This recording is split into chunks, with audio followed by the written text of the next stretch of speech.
You are sitting in a room full of people, and you have not said a single word, not because you have nothing to say, but because something in you is still deciding whether it is safe to speak. There is a quiet pattern most people never notice. The quietest person in the room is not always the least aware. Sometimes they are the one noticing everything. Most people see that silence and call it shyness. Some call it arrogance. A few just call you cold. But none of them are seeing what is actually happening behind the quiet. You are not frozen. You are not checked out. You are reading tone, timing, faces, pauses, and small shifts most people never notice. You are not trying to be mysterious. You are trying not to offer your real thoughts to the wrong room. And it started long before anyone decided to call you the quiet one. Think about the first time you learned that saying the wrong thing had a cost. Maybe it was at the dinner table, when a simple, honest opinion turned into a 20-minute lecture you never asked them for. Maybe it was in a classroom, when your answer got a reaction that made you shrink so far into your chair, you could feel the wood. Or maybe it was more subtle than that. Maybe no one punished you for speaking, but no one ever made it feel safe enough to keep going either. So you stopped volunteering your thoughts, and you started watching instead. And over time, without even trying, you got very good at reading people without needing them to explain themselves. The tone behind the casual greeting that was not actually casual at all. The pause before someone laughs. The half-second delay that tells you the laugh is performance. The way someone holds their phone when they are done with the conversation, but too polite to say it out loud. You catch every one of those signals, and most people around you never even notice they exist. That is not overthinking, and it is not paranoia. That is a nervous system that was trained to read rooms because missing a cue once cost you something real. Some psychologists describe this kind of pattern as adaptive scanning, a pattern where the brain learns to prioritize environmental monitoring over spontaneous expression. In simpler terms, your system learned a long time ago that watching is safer than speaking. And that lesson became so automatic that now, even in rooms where nothing threatens you, your default setting is still quiet. You have probably been in conversations where you had the exact right thing to say at the exact right time. You saw the moment, and you felt the opening in the conversation like a door cracking slightly open, but something held you back.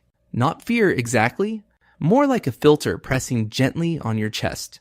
A filter that asks, is this person going to receive this honestly? Or am I about to waste something I cannot afford to waste? And by the time the filter finishes running, the moment has already passed. So you stay quiet, and someone across the table assumes you are bored, or disengaged, or not really paying attention. They are wrong, and it is not even close. You are listening more carefully than anyone else in that room. Here's the part that almost nobody talks about. The people who go quiet in groups are often the exact same people who become completely different with one safe person, behind a closed door, sitting across from someone who does not judge, does not perform, does not shift moods without warning.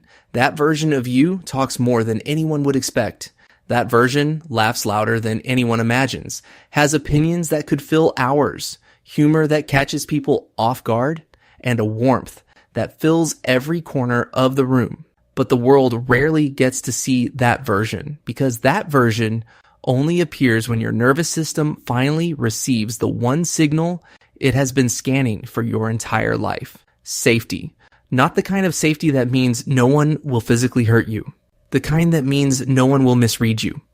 Judge the thing you said before you had time to explain it, or make you regret opening your mouth. And that is a much harder kind of safety to find. Consider this for a moment. You are not quiet because you have nothing to offer the room. You are quiet because you learned, somewhere early, that offering the wrong thing to the wrong person costs more than staying silent ever will.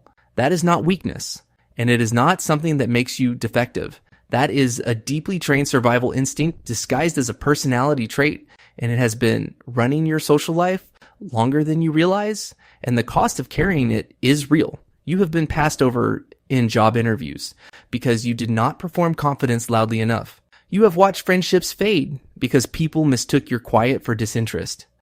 And you did not know how to correct them without sounding defensive. You have sat in rooms where your silence was read as agreement, when inside every part of you was pushing back against what was being said.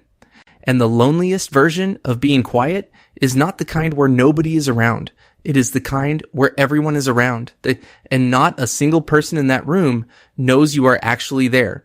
You carry that weight, and you carry it more quietly than anyone in your life realizes. The person who stays quiet in the meeting is not disengaged from the conversation.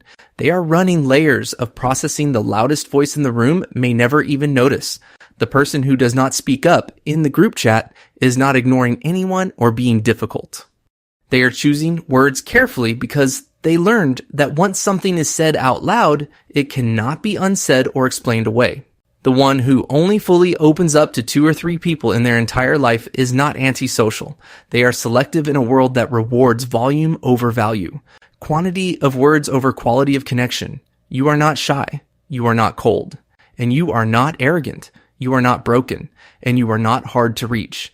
You are someone whose system learned very early that silence is always cheaper than being misunderstood, and that is not a flaw in your design. That is architecture. Your quiet is not the absence of something missing inside you. It is the presence of everything you have ever learned about people, about pain, and about the real price of being heard by the wrong ones. You do not owe anyone your voice before they have earned your trust, and you never did. And if the only people who truly know you can be counted on one hand, that does not mean you have failed at connection. It means you understand what real connection actually costs. That phone in your pocket right now, the one with the group chat you have been ignoring since this morning, you are not rude for leaving it on silent, and you are not strange for needing the room to be completely quiet before you can think clearly.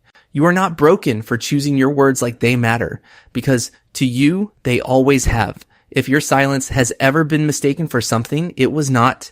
Leave one word below that describes how your quiet actually feels. And if your mind keeps replaying what you should have said long after the room goes quiet, that might be the next pattern worth looking at.